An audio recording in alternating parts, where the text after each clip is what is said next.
Kalau kamu sekarang lagi bersandar lelah di kasur, ngerasa seolah hidupmu lagi hancur berantakan setelah 5 hari penuh memaksakan diri buat tersenyum dan kerja keras, sains punya rahasia kecil buat kamu malam ini? Betul banget. Tarik napas panjang dulu, pelan-pelan. Iya. Iya, Di detik ini juga ya, otakmu itu sebenarnya lagi pakai energi yang luar biasa besar untuk secara fisik menghancurkan sel-sel lamanya. Kamu tuh nggak lagi hancur. sama sekali nggak. Nah, malam ini, lewat obrolan mendalam kita yang santai ini, kita mau membedah sebuah laporan luar biasa yang menggabungkan sosiologi, psikologi, dan neuroscience. Kita bakal lihat gimana rasa lelah dan kebingungan kamu belakangan ini tuh sebenarnya adalah suara dari mesin biologis yang lagi kerja keras bangun versi dirimu yang baru. Benar. Anggap aja suara kita berdua malam ini sebagai ruang aman buat kamu istirahat ya. Setuju? Jadi kita mau eksplorasi kenapa kamu tuh sebenarnya nggak kehilangan diri kamu, tapi kamu lagi menemukan diri. Mengubah narasi dari aku hancur, jadi aku sedang bertumbuh, itu kan kadang kedengarannya klise banget ya. Iya, kayak kalimat motivasi kosong gitu kan? Nah, iya. Tapi makalah yang kita pelajari buat malam ini tuh naruh fondasi ilmiah yang solid banget di balik kalimat itu. Kita kan sering banget ya terjebak sama pepatah lama yang bilang, watak itu garis nasib. Ah, bener. Seolah-olah identitas kita tuh artefak kuno yang tertimbun di tanah, terus tugas kita cuma nyari-nyari sampai ketemu. Tepat. Dan penelitian dari Dan McAdams membalikan asumsi itu 180 derajat. Dia ngenalin konsep yang namanya identitas naratif. Jadi kita ini sebenarnya adalah penulis autobiografi kita sendiri. Oh, maksudnya identitas itu bukan benda mati yang nunggu ditemuin. Bukan. Identitas itu naskah cerita yang terus-menerus kita revisi. Setiap hari. Menarik banget. Jadi, alih-alih ngelihat hidup yang lagi krisis ini kayak gelas ngaca yang jatuh ke lantai terus pecah berkeping-keping, aku tuh lebih suka ngelihatnya kayak mekanisme kebakaran hutan. Wah, gimana tuh analoginya? Ya, kalau kebakaran hutan kan ngerinya minta ampun ya, hangus, gelap gitu layarnya.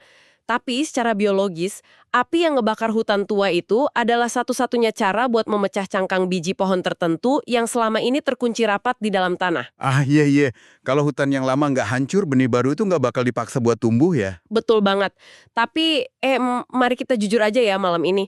Kalau ini semua cuma soal mengganti genre cerita atau sekedar nunggu benih tumbuh, kenapa rasanya sakit banget secara fisik? Bener, rasanya emang beneran sakit. Iya kan? Kayak kenapa dada kita tuh kerasa sesek banget pas kita nyoba jadi orang yang berbeda atau pas kita nyoba bikin batasan yang baru?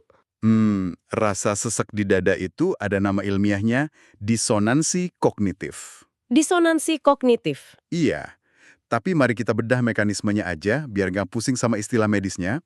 Disonansi ini itu terjadi karena ada gesekan hebat banget antara dunia asumsi lama kamu sama realitas baru kamu. Gesekan gimana maksudnya? Gini, bayangin kamu selama ini terbiasa meranin karakter pendukung di hidupmu sendiri. Kamu selalu ngalah demi orang lain. Terus tiba-tiba ada sebuah krisis, mungkin pengkhianatan, atau kamu udah ngerasa capek banget, yang memaksamu buat ngambil peran utama dan pasang batasan. Oke, jadi mulai berani bilang enggak gitu ya? Nah, betul.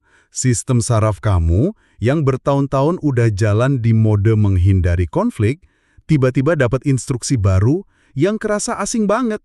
Otak langsung bunyikan alarm ancaman. Karena hal yang baru itu dianggap bahaya ya sama otak. Tepat sekali. Amigdala kita tuh selalu ngerasa yang nggak familiar itu bahaya.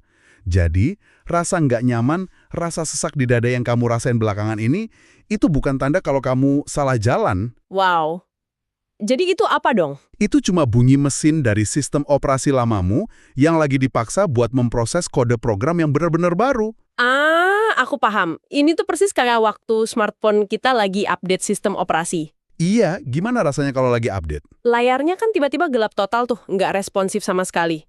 Kalau kita nggak paham cara kerjanya, kita pasti panik dan mikir, wah, HP-ku rusak parah nih, hancur. Padahal nggak rusak sama sekali kan? Benar. Padahal di balik layar yang gelap gulita itu, sistem lagi ngebongkar file-file lama buat nginstal versi yang paling baru, versi terbaiknya. Analogi yang indah banget. Layar gelap itu ya masa-masa krisis yang lagi pendengar kita alamin sekarang. Nah, ngomong-ngomong soal otak yang berubah ini, kita kan sering dengar istilah neuroplastisitas ya, dari buku-buku pengembangan diri. Oh, yang aturan 21 hari itu ya?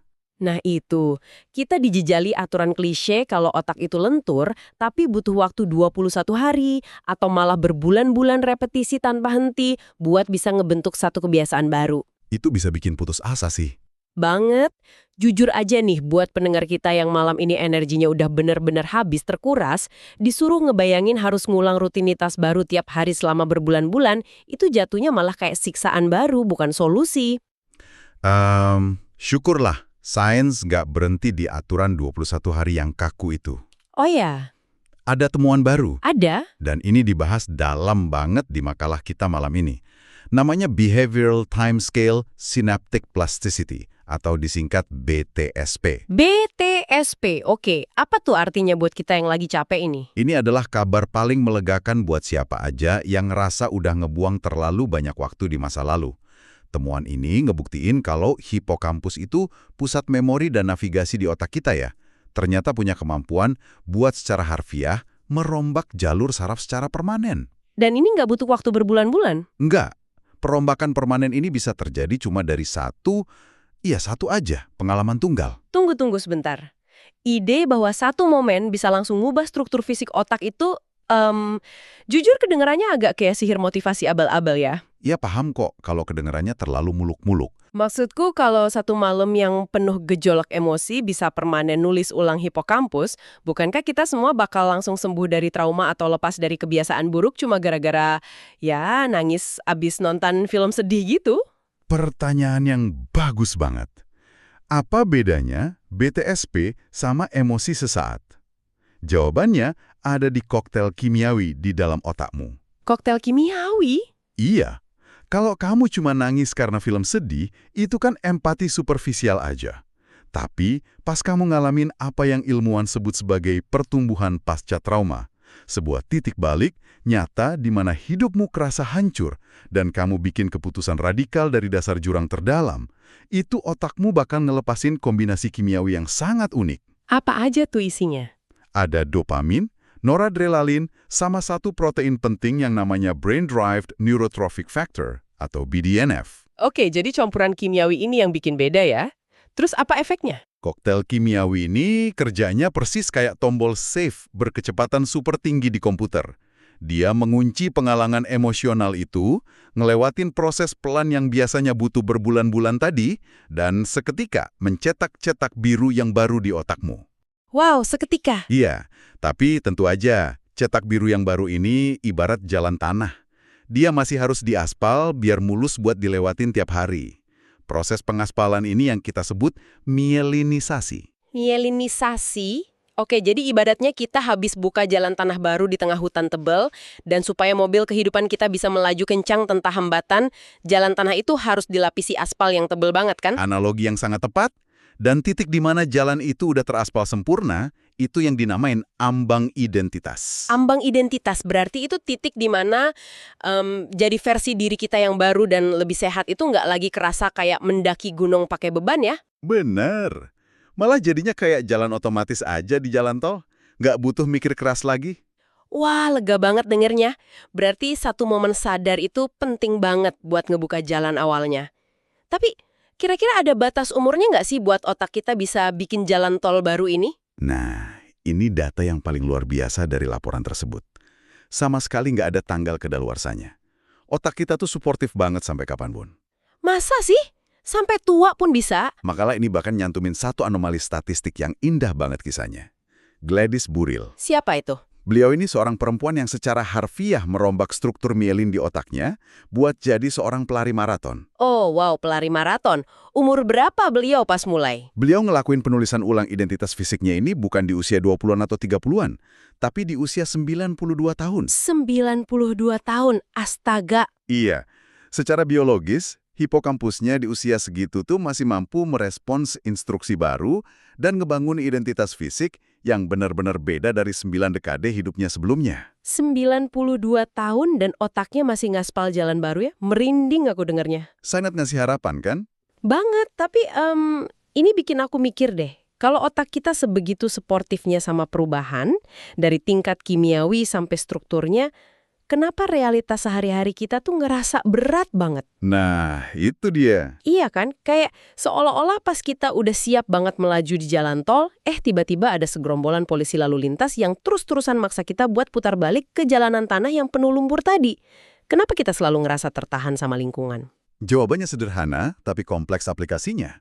Karena otakmu itu kan emang ada di dalam tengkorakmu sendiri, tapi diri kamu hidupnya di dalam struktur sosial. Faktor lingkungan ya. Benar. Di titik inilah, makalah yang kita bedah ini bergeser dari mikrobiologi ke sosiologi makro. Oke, coba ceritain lebih lanjut gimana sosiologi mandang hal ini. Gini, di budaya barat yang sangat individualis, perjalanan buat nemuin jati diri itu dipuja-puja banget. Kalau kamu tiba-tiba mau resign dari kerjaan korporat yang stabil cuma buat jadi perajin kayu di desa lingkungan sana, bakal ngasih tepuk tangan meriah. Go find yourself gitu ya. Betul. Tapi realitasnya jauh lebih rumit di budaya kolektivis kayak di tempat kita hidup ini. Di sini, identitas kita itu sering banget difungsikan sebagai pilar penyangga buat bangunan ekspektasinya orang-orang di sekitar kita. Aduh, nusuk banget kalimat itu. Pilar penyangga ekspektasi orang lain. Memang begitu kenyataannya. Ini ada hubungannya sama konsep outselves yang digagas sama Herminia Aibara. Outselves maksudnya versi diri kita yang diharuskan oleh lingkungan. Tepat. Seringkali kan, ironisnya, bukan musuh yang ngehalangin kita buat berubah, tapi justru orang-orang paling dekat. Pasangan, keluarga, teman-teman tongkrongan lama. Iya, mereka tuh bukannya berniat jahat ya, tapi mereka udah terlalu terbiasa dan terlalu nyaman sama versi lama diri kita. Ngerti aku. Kalau kita yang biasanya selalu ngalah, tiba-tiba jadi mandiri, atau tiba-tiba berani bilang enggak, itu ngancam ekosistem kenyamanan mereka dong. Betul banget, kenyamanan mereka terganggu. Dan pas kita nyoba melepaskan diri dari outselves atau ekspektasi mereka ini, kita otomatis bakal terlempar ke sebuah ruang transisi yang namanya ruang liminal. Ruang liminal, kayak ruang tunggu gitu. Kayak lorong panjang. Dan ini adalah lorong transisi yang paling menyiksa dalam psikologi sosial. Kenapa menyiksa? Bayangin aja, kamu lagi berdiri di antara dua pintu. Pintu di belakangmu, identitas lamamu, udah kamu kunci rapat. Karena kamu tahu, kamu nggak mungkin lagi sudi jadi orang yang terus-terusan diinjak-injak kan? Jelas, nggak mau balik lagi. Tapi masalahnya, pintu di depanmu, identitas yang baru, itu belum kebuka penuh. Kamu masih ragu, masih meraba-raba. Nah, di lorong sempit yang canggung inilah, tekanan sosial menghantam kamu paling keras. Wah, iya. Di fase ini pasti kita gampang banget dilabeli macam-macam. Dibilang egois lah, dituduh berubah jadi dingin, atau dianggap lupa kulitnya. Tepat, itu semua usaha lingkungan buat narik kamu balik ke pintu yang lama. Ini ngingetin aku sama satu studi kasus tentang figur publik yang ada di laporan ini. Tentang Marsyanda. Iya, contoh yang sangat relevan. Publik Indonesia kan bertahun-tahun lamanya memaksakan outselves ke dia ya, label sebagai artis cilik yang sempurna, yang selalu manis, dan gak boleh punya cacat sedikit pun. Ekspektasi yang sangat berat. Bayangin betapa mencekiknya lorong liminal yang harus dia lewati, waktu dia harus berhadapan sama diagnosis gangguan bipolar, di depan jutaan mata yang menghakimi. Kalau dia nurutin ekspektasi publik buat tetap pura-pura sempurna, dia bahkan hancur lebur di dalam. Bener, tapi alih-alih nyoba balik ke pintu masa lalu yang nyaman buat publik, dia secara radikal menendang pintu yang baru itu kan? Iya, dia ngubah narasinya sama sekali. Dari korban ekspektasi jadi advokat kesehatan mental yang sangat vokal dan terbuka banget soal kerapuhannya. Dia sadar dia harus rela ngecewain ekspektasi jutaan orang supaya dia bisa jujur pada kewarasannya sendiri. Transformasi yang luar biasa berani. Dia nolak tunduk sama kenyamanan sosiologis orang lain. Selain itu, ada satu lagi fenomena kolektif dari Indonesia yang dianalisis sama makalah ini. Dan ini dilihat murni pakai kacamata sosiologi yang objektif ya. Oh, tentang gerakan hijrah itu ya? Iya. Kalau kita kesampingkan elemen teologisnya sebentar, gerakan ini tuh sebenarnya studi kasus yang sempurna banget soal gimana manusia bertahan hidup di ruang liminal tadi. Maksudnya bertahan hidup secara komunal gitu? Betul. Pas sekelompok orang di perkotaan ngerasa terasing dari nilai moral di sekitarnya, terus mutusin buat merombak identitas mereka, tekanan dari lingkungan lamanya pasti masif banget kan? Dibilang aneh, dijauhin temen. Terus gimana solusi sosiologis mereka? Solusinya, mereka nggak nyogok tahan sendirian di lorong liminal itu. Mereka proaktif nyiptain ekosistem sosial yang benar-benar baru. kajian yang baru, teman-teman tongkrongan yang baru. Oh, aku paham. Jadi mereka mencari perlindungan komunal buat ngerawat identitas yang masih rapuh itu ya? Tepat. Dukungan sosial itu esensial buat proses mielinisasi otak mereka. Menarik banget ya, soalnya kadang kita tuh ngerasa bersalah setengah mati loh pas harus menjauh dari teman-teman lama cuma karena kita ngerasa udah nggak sefrekuensi lagi. Sering ngerasa jadi pengkhianat kan? Iya, bener banget. Tapi kalau kita lihat mekanisme biologis dan sosiologis ini, mencari lingkungan baru atau kindred spirits itu ternyata bukanlah sebuah kejahatan, apalagi bentuk arogansi. Sama sekali bukan. Itu naluri protektif yang emang wajib kita lakuin. Ibaratnya, kita tuh lagi memagari benih versi diri kita yang baru bertunas ini dari angin topannya ekspektasi orang-orang yang belum siap ngelihat kita berubah. Bener banget. Ternyata ya, mengecewakan orang lain itu kadang cuma sebuah pajak yang sayang sekali harus kita bayar demi bisa ngebeli tiket menuju kebebasan dan kejujuran diri kita sendiri. Sebuah pajak yang mungkin kerasa mahal banget di awal, tapi hasil imbal baliknya adalah integritas diri yang kedamaiannya nggak bisa dibeli pakai apapun. Setuju banget. Nah, sekarang setelah kita asik ngebedah arsitektur rumit dari neuroscience sama sosiologi tadi, mari kita bawa obrolan santai ini ke ruang di mana pendengar kita lagi rebahan malam ini. Mari, ke dunia yang lebih praktis. Iya, soalnya makalah ini kan nggak cuma soal teori awang-awang, tapi dia ngasih strategi aplikatif yang sangat mikroskopis yang bisa dilakuin detik ini juga. Benar. Langkah pertama yang disaranin itu diambil dari teknik terapi naratif sederhana, namanya eksternalisasi. Eksternalisasi. Coba tolong jelasin ini secara praktis ke kita. Soalnya malam ini pasti banyak banget dari kita yang kepalanya lagi berisik dipenuhi suara-suara menghakimi. Kayak gimana contoh suaranya? Ya kayak, aduh aku ini emang pemalis banget ya. Atau, aku gagal ngurusi hidupku sendiri. Gimana caranya kita nerapin eksternalisasi pas kondisi fisik kita bener-bener lagi lelah begini? Gampang kok. Mulai malam ini, ubah subjek dari kalimat di dalam kepalamu. Ubah subjeknya. Iya. Waktu kamu lagi kecapean, otak tuh gampang banget ngikat sebuah kondisi yang sementara jadi sebuah label permanen di identitasmu. Nah, eksternalisasi ini artinya kita memisahkan masalah dari inti dirimu. Jadi gimana kalimat yang benernya? Alih-alih membatin, aku ini orang yang malas, ubah narasi di kepalamu malam ini jadi, rasa lelah dan kemalasan ini lagi nyoba ngehambat aku malam ini. Atau kalau lagi ngerasa gagal, jangan bilang aku gagal. Bilang aja, perasaan gagal ini lagi nyoba bertamu ke dalam pikiranku. Memisahkan rasa sakit dari siapa kita sebenarnya ya. Betul.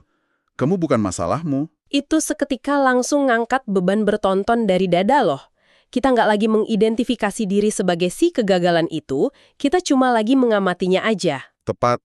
Dan ini terhubung sempurna banget sama strategi aplikatif yang kedua, mindfulness atau ngambil jeda penuh kesadaran. Nah, soal mindfulness ini, seringkali kan orang ngebayangin mindfulness tuh kayak kita duduk tenang ngelihat awan gelap yang berlalu di langit.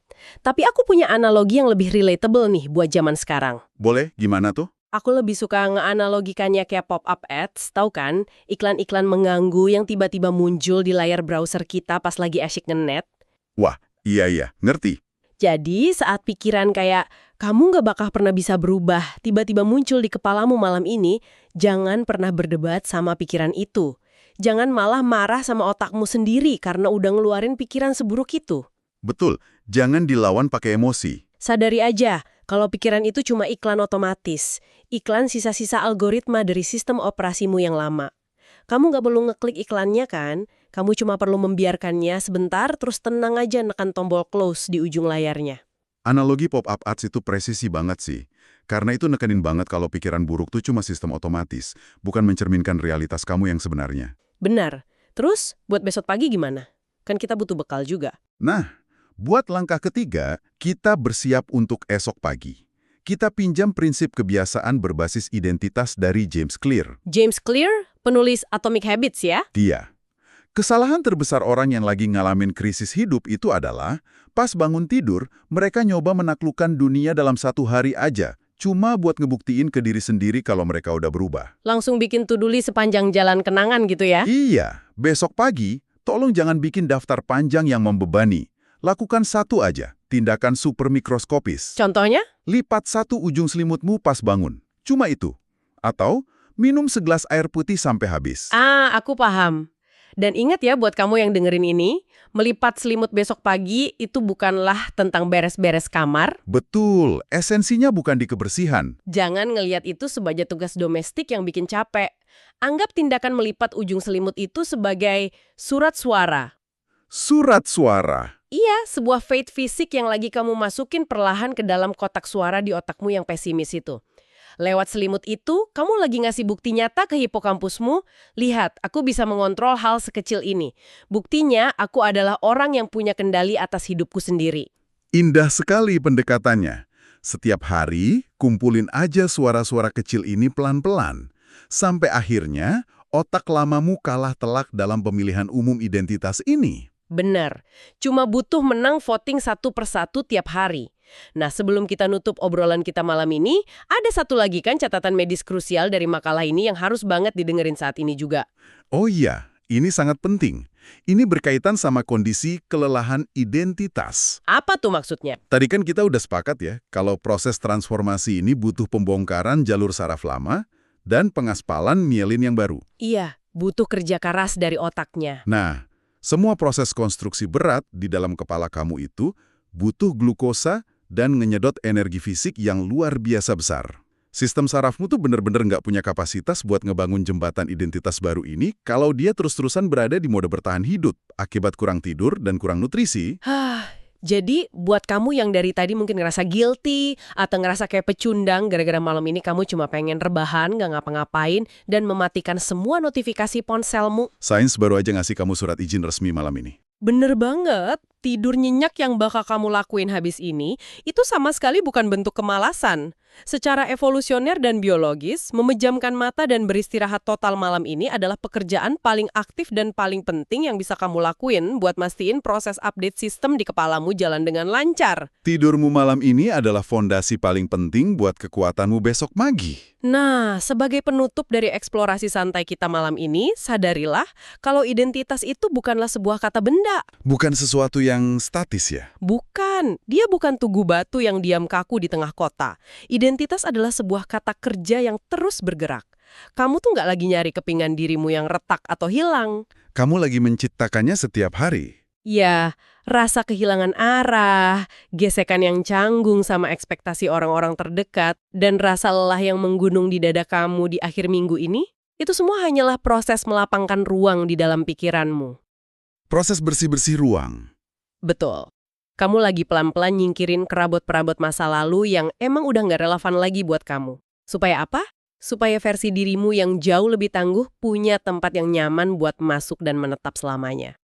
Memang, ini tuh sebuah proses yang kerasa panjang banget. Tapi ingat, takdir biologismu selalu dan akan terus berpihak padamu. Dan buat nemenin kamu terlelap malam ini, Ya, coba renungkan satu hal kecil ini sambil pejamkan mata.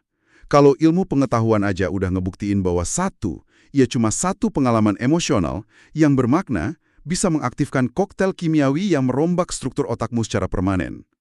terus, Coba bayangkan, betapa luar biasa cantiknya versi diri kamu yang lagi sabar nunggu di ujung lorong liminal tadi. Seseorang yang kebijaksanaannya malam ini sedang ditempa dalam diam lewat rasa lelahmu. Seseorang yang mungkin, tanpa kamu sadari sama sekali, kelahirannya cuma berjarak satu momen aha dari kenyataan yang sekarang. wah, itu sebuah gambaran yang sangat damai buat dibawa ke alam mimpi malam ini. Terima kasih banyak ya udah mengizinkan suara kami nemenin Jumat malam kamu yang sangat berharga ini. Sama-sama. Kalian semua hebat banget udah bertahan sejauh ini. Iya, kami berdua tahu banget. Minggu ini mungkin kerasa kayak badai yang gak kunjung reda buatmu. Tapi kamu udah bertahan dengan sangat luar biasa cantiknya. Rasa lelah yang kamu rasain malam ini tuh sangat-sangat valid. Silahkan istirahat. Jangan ragu buat merebahkan semua beban berat di pundakmu itu malam ini. Selamat malam, selamat beristirahat dengan tenang, dan terima pelukan sehangat-hangatnya dari kami berdua untuk versi dirimu yang baru, yang pelan tapi pasti sedang bertumbuh pelan menuju cahaya. Tidur yang nyenyak ya.